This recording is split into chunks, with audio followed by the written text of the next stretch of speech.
mainit-init at gooey na cookies, malutong ng candies, velvety cakes, at apa na may sorbetes. Nakakataka man, no?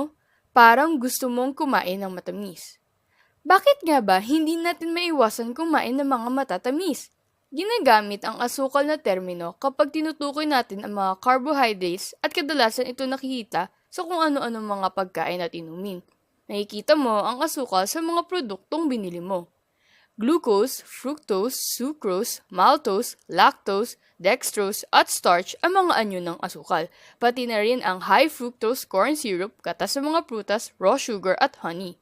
Hindi lang sa mga candy at panghimagas. Hinahalo rin ang asukal sa tomato sauce, yogurt, pinatuyong mga prutas, flavored waters, or granola bar. Importanteng maintindihan natin ito dahil maraming pagkain ang may asukal.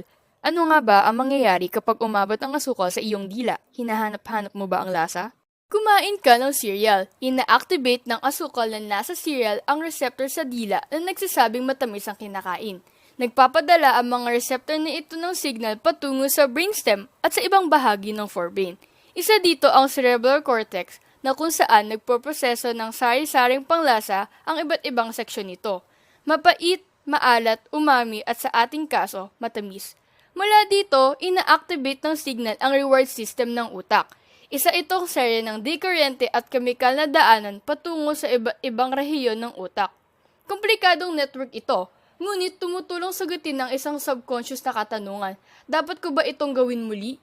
Ang mainit at masarap na pakiramdam kapag natikman mo ang chocolate cake ni Lola, ang reward system ang nagsasabing, ayun!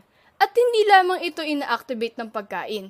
Ang pakikisalamuha sa mga tao, sexual na pag-uugali, at mga bawal na gamot ang mga halimbawa na nag-a-activate ng reward system.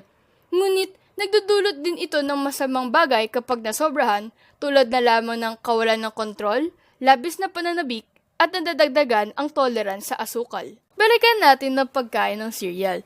Dumadaan ng cereal pababa ng tiyan hanggang sa makarating sa bituka. At alam niyo bang meron niyang receptor ng asukal?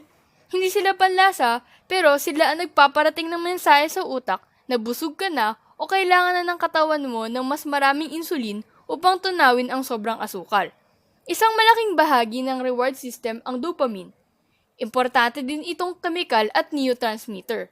Maraming dopamine receptors sa ating forebrain, pero hindi sila pantay-pantay ng pagkakabahagi. May sama-sama at magkakalapit na mga receptor na bahagi ng reward system.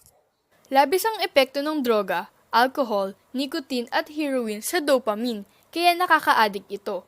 Asukal din ang nagdudulot ng paglabas ng dopamine, pero hindi parang droga ang epekto nito.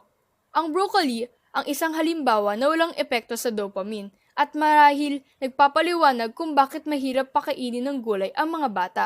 Dahil masusustansyang pagkain na rin ang pinag-uusapan, sabihin natin nagugutom at napagpasya kang kumain ng balanseng pagkain. Tataas ang level ng dopamine sa mga mahalagang bahagi ng reward system, pero pag inaraw-araw ang pagkain nito, unting-unting bababa ang level ng dopamine hanggat sa maging patag na lang ito. Pagdating sa pagkain, binibigyan pansin ng utak ang iba't ibang mga bagong lasa. Bakit? Mayroong dalawang dahilan. Una, para malaman kung hindi na pwedeng kainin ng pagkain. Pangalawa, mas malaki ang pagkakataon makakuha ng mga nutrients na kinakailangan kapag may variety ng dieta. Para mapanatili ang variety, kinakailangan marunong tayong alamin kung ano ang mga bagong pagkain. At mas mahalagang panatiliin ang pagkonsumo ng iba't ibang uri ng pagkain. Bumababa ang level ng dopamine kapag para-parehas lang ang kinakain.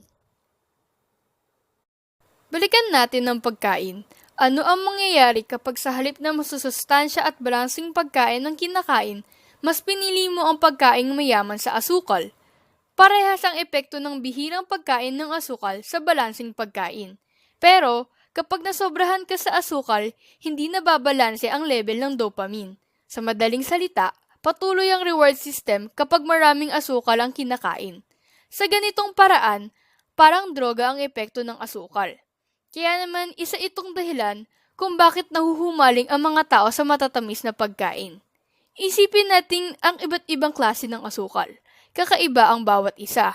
Ngunit, sa bawat oras na kinakain natin ang anumang asukal, nagdudulot ito ng sunod-sunod na epekto na magbibigay ng masarap na pakiramdam sa ating utak. Kaya, oo, nagdudulot ang nakaka-addict na epekto sa pag-iisip ang sobrang pagkonsumo ng asukal. Pero, hindi nakakasama para sa'yo ang paminsan-minsan na pagkain ng isang hati ng cake.